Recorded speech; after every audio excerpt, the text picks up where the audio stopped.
Good morning mga ka-viewers. Tara, panoorin nyo yung vlog natin. Sabay tayo, Boracay Vlog 26. Ito na ngayon yung panahon sa Boracay. Back to normal na. Dami na naniligo. Hapon kasi yan, maalon. Malakas yung alon dito at saka yung hangin. Ngayon, medyo okay na. Si Kuya, nakakayak. At dyan na sila sa bungad dyan. 150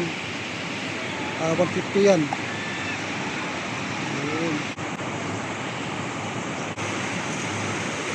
Diyan yung iba, tambay sa Hinan Regency.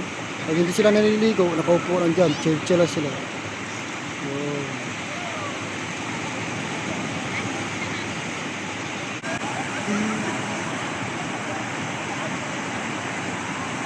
Yun. Lakas yata yung pa-aura. Yun. Dito aura lang kante